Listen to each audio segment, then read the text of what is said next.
प्रिय विद्यार्थियों, DSS online कक्षा में आपका स्वागत है। मैं हिंदी अध्यापक हेमवती नंदन सिंह। आज हम सभी हिंदी विषय के अंतर्गत एक तरह से ये जो क्लास आपकी है जो ऑनलाइन लग रही है वो एक तरह से परिचय है। इसमें आपको हिंदी से संबंधित जो है विषय सूची का परिचय आप कर सकते हैं कि हिंदी में कितनी पुस्तकें आपको पढ़नी है इस साल, और जो है कौन कौन सा है चैप्टर या अध्याय या पाठ, उसके बारे में हम चर्चा करेंगे। इससे पहले आप सभी लोगों का बहुत बहुत स्वागत है आपकी अगली कक्षा अर्थात कक्षा 7 में, और ईश्वर करें कि आप निरंतर जो है आगे बढ़ते रहें और अच्छे से अध्ययन करते रहें।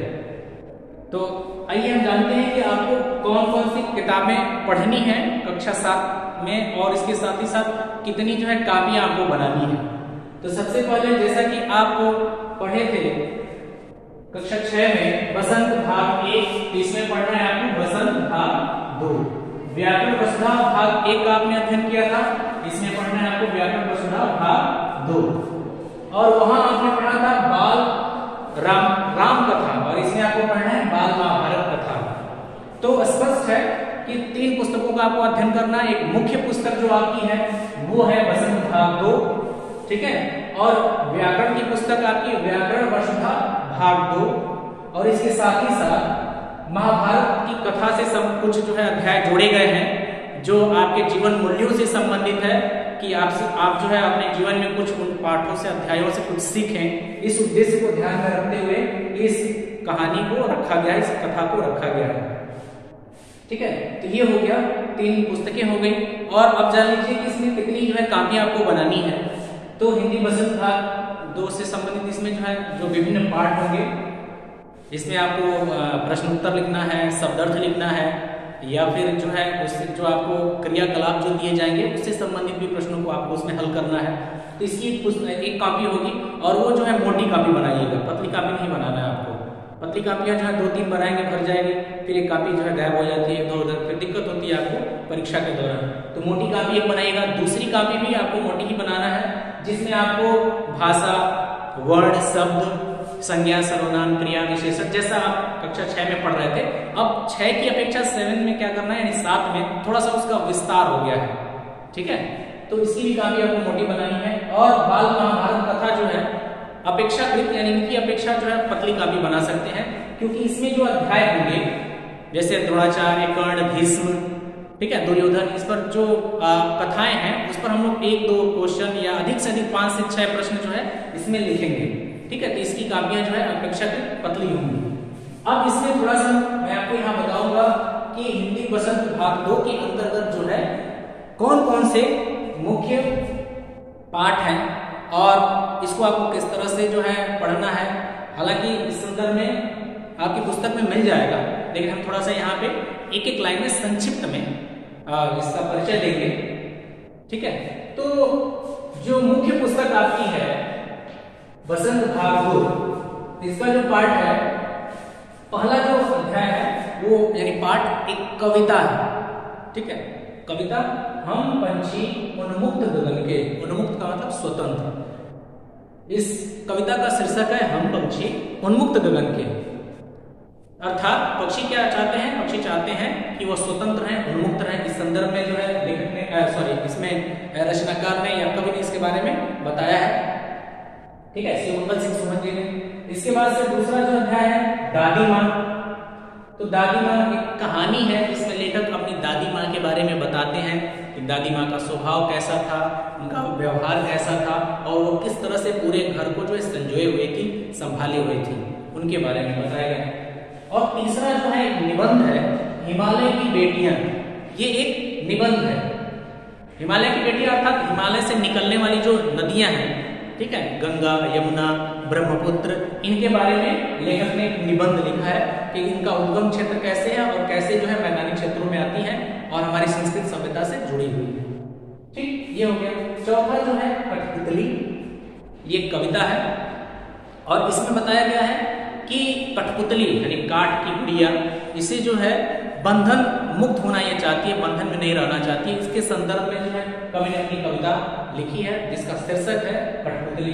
और अगला जो पाठ है वो एक कहानी है मिठाई वाला, ठीक है। मिठाई वाले एक व्यक्ति के बारे में कहानी लिखा है लेखक ने, और उसकी विशेषताओं को भी बताया कि उसके अंदर कौन कौन से वो गुण थे, ठीक है, जिससे बच्चे बड़े भी उसकी तरफ आकर्षित हो जाते हैं, इस संदर्भ में बताया गया है। अगला जो अध्याय है, अगला जो पाठ है, वो एक निबंध है जिसका शीर्षक है रक्त और हमारा शरीर। ठीक है, कि हमारे शरीर में रक्त की क्या महत्ता है, रक्त के क्या कार्य हैं, और रक्त का जो संगठन है यानी इसका निर्माण कैसे होता है, और पूरे शरीर में इसका संचार किस तरह से होता है, इसके बारे में निबंधकार ने बहुत अच्छी तरीके से लिखा है। अगला जो है वो एक नाटक है, पापा खो गए। ठीक है, इसमें एक बच्ची, छोटी बच्ची रहती है, उसके पिताजी कहीं खो जाते हैं, और इस संदर्भ में जो है इस नाटक को लिखा है इसमें। जब इसका अध्ययन करेंगे तो इसे विस्तार पूर्वक मैं बताऊंगा आपको। अगला जो है वो पाठ 8 एक कविता है, शाम एक किसान। इसमें पर्वत, पठार और नदी का मानवीकरण किया है कवि ने, और किसान के द्वारा उनके जीवन को जोड़ा है, कैसे पर्वत, पठार, नदियां जो हैं एक किसान की तरफ प्रतीत होती हैं, उन दोनों को एक दूसरे से जोड़कर बहुत ही हृदय स्पर्शी और मार्मिक प्रस्तुतिकरण किया है।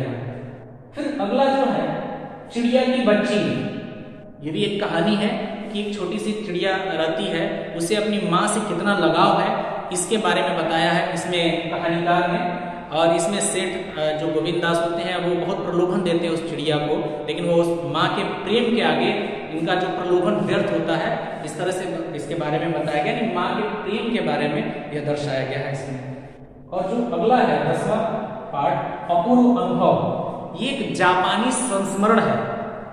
इसमें एक विकलांग बच्चे के बारे में बताया गया है कि वो उसकी क्या क्या इच्छाएं हैं, वो क्या चाहता है, और उसकी सहायता जो है एक उसकी सहपाठी रहती है वो कैसे करती है, और उसकी सहायता करके वो ऐसा अनुभव करती है जैसा वो पहले कभी अनुभव नहीं की थी।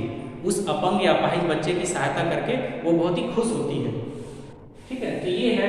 इसके बाद से आपका 11वां जो पाठ है वो भी एक कविता है, और शीर्षक से स्पष्ट है, रहीम दास के दोहे, अर्थात ये दोहा है, रहीम दास जी का दोहा है। ठीक, अगला है कंचा। कंचा ये कहानी है। कंचा आप सभी लोग जानते हैं, कंचा या कांच की जो छोटी छोटी गुलियां हैं उससे संबंधित है। एक बच्चे का बहुत उसके प्रति लगाव होता है, इसकी वजह से वो अपनी क्लास में बहुत डांट भी सुनता है, और जो उसे शुल्क दिया जाता है परीक्षा, वो विद्यालय शुल्क जमा करने के लिए वो न जमा करके कांच की गोलियां खरीद लेता है। तो एक बच्चे का जो है उसकी लालसा, उसकी इच्छा के बारे में दर्शाया गया है कि एक बच्चा, छोटा बच्चा क्या चाहता है। 13वां जो है एक तिनका, ये कविता है। इसमें ये दर्शाया गया है या बताया गया इस कविता के माध्यम से, किसी भी वस्तु, व्यक्ति को बहुत तुच्छ, बहुत ही छोटा नहीं समझना चाहिए, क्योंकि आवश्यकता पड़ने पर वही वस्तु या व्यक्ति काम आता है। खान पान की बदलती तस्वीर, ये एक निबंध है। वर्तमान परिवेश में किस तरह से हमारा खान पान का जो परिवेश है वो बदल गया है, विभिन्न संस्कृतियों का, विभिन्न परिवेशों का हमारे ऊपर जो है किस तरह का प्रभाव पड़ा, इसके बारे में इसमें बताया गया है। जब इसको हम पढ़ेंगे तो विस्तार में इसका अध्ययन करेंगे। इसके बाद से अगला जो है पाठ है वो नीलकंठ, महादेव वर्मा जी का बहुत सुप्रसिद्ध ये रेखा चित्र है। रेखा चित्र शायद ये शब्द आपके लिए नया होगा, नवीन शब्द होगा। कहानी निबंध आप जानते होंगे। रेखा चित्र का अर्थ होता है कि अपनी प्रस्तुति में इस तरह की प्रस्तुति करना या लेखन करना जिससे एक चित्रात्मक भाव उत्पन्न होता है, चित्रात्मक स्वरूप दिखता है, कि हमें एक पिक्चर की भांति वो कहानी दिखे। ठीक है, किसी पक्ष, किसी वस्तु, व्यक्ति का एक संक्षिप्त कहानी या संक्षिप्त जीवन के बारे में इसमें लिखा जाता है। ठीक, और अगला जो है 16वां भोर और बरखा, ये भी कविता है, और ये है मीराबाई जी का, जिसमें उन्होंने भगवान श्री कृष्ण के प्रेम के बारे में लिखा है। 17वां पाठ जो आपका है वीर कुंवर सिंह, इनकी जीवनी है, ये जीवन के बारे में दर्शाया गया है। जैसा कि आप सभी लोग जानते होंगे कि 1857 की क्रांति में बिहार राज्य में जो है क्रांतिकारियों का नेतृत्व करने वाले जो कोई था वो थे वीर कुंवर सिंह। बहुत ही सुप्रसिद्ध है और पूरे इतिहास में, और खासकर भारतीय स्वतंत्रता संग्राम में इनका नाम सर्वोपरि है। 18वां संघर्ष के कारण में तुनुक मिजाज हो गया। ये जो धनराज पिल्लई के बारे में है, और एक साक्षात्कार है, एक इंटरव्यू लिया गया। थोड़ा सा वो तुनक मिजाज थे, अर्थात गुस्सा हो जाते थे जब भी उनके जीवन के बारे में कुछ पूछा जाता था। तो इसलिए उसमें एक साक्षात्कार में एक रिपोर्टर जो है उससे पूछती है कि आपको इतना गुस्सा क्यों आता है, छोटी छोटी बात पे आप चिड़चिड़े क्यों हो जाते हैं, उस संदर्भ में। और 19वां जो पार्ट है वो आश्रम का अनुमानित व्यय, एक लेखा जोखा है कि महात्मा गांधी ने एक जो आश्रम बना रखा था उसमें सभी लोगों को जो घरेलू उत्पाद से संबंधित या आप ये कह सकते हैं लघु कुटीर उद्योग से संबंधित वो शिक्षाएं दिया करते थे, उस संदर्भ में है। और वहां उन्होंने किस तरह से लेखा जोखा रखा, उस आश्रम का हिसाब किताब रखते थे, उसके बारे में बताया गया है। 20वां और अंतिम है आपकी मुख्य पुस्तक बसंत भाग 3 का विप्लव गायन। ये एक कविता है, इसमें सितार गिटार के बारे में बताया गया था, जो वाद्य यंत्र हैं उनके बारे में लेखक ने लिखा हुआ है। तो इस प्रकार ये संक्षिप्त विषय सूची रही आपकी मुख्य पुस्तक जो बसंत भाग 2 है उसके बारे में। इसी संदर्भ में जो है आपकी व्याकरण की पुस्तक है उसके बारे में मैंने बताया कि आपको संज्ञा सर्वनाम ऐसे ही पढ़ना, जो 6 में पढ़ा, थोड़ा सा उसमें विस्तार हो गया इसका, ठीक है। और तीसरी जो पुस्तक है बाल महाभारत कथा, आपने टेलीविजन में या विशेष धारावाहिकों में भी देखा होगा, इस पर बहुत सारे जो है सीरियल बने हुए हैं, ठीक है। तो उस संदर्भ में हम अध्ययन करेंगे। उम्मीद है आपको बहुत अच्छे से समझ में आया होगा। एक चीज और मैं आपको यहाँ बता दूं कि आप पुस्तक के साथ साथ जो है कॉपी अपनी बनाएंगे और कॉपी पे कवर लगाएंगे और नेम स्लिप वगैरह अच्छे से लगा के उसको आपको डेकोरेट करके रखना है। साथ ही साथ जब मैं पढ़ाता जाऊंगा, जैसे मान लीजिए पहला पार्ट हम पंछी उन्मुक्त गगन के पढ़ा दिया, कंप्लीट हो गया, व्याख्या संदर्भ प्रश्न सब, तो उसके बाद आपको जो है शब्दार्थ और प्रश्नोत्तर दिए जाएंगे पीडीएफ के थ्रू, और आपको तुरंत कंप्लीट करके और एक निर्धारित डेट दिया जाएगा, दिनांक रखा जाएगा, इस दिनांक में आपको कॉपियां जमा करनी है, सबमिट करनी है। तो आप इसके साथ साथ उसे पूरा भी करेंगे और जो ही चैप्टर समाप्त होगा आप उसे जमा करेंगे, ताकि उसे हम लोग चेक करें, उसको करेक्शन करें, फिर आपको वापस करेंगे और आप जो है परीक्षा की तैयारी में लग जाएंगे। तो उम्मीद है आप सभी लोगों को समझ में आया होगा कि कितनी पुस्तकें हैं, कॉपियां कितनी बनानी है और हमें कैसे अध्ययन करना है। तो आज के लिए इतना ही, धन्यवाद।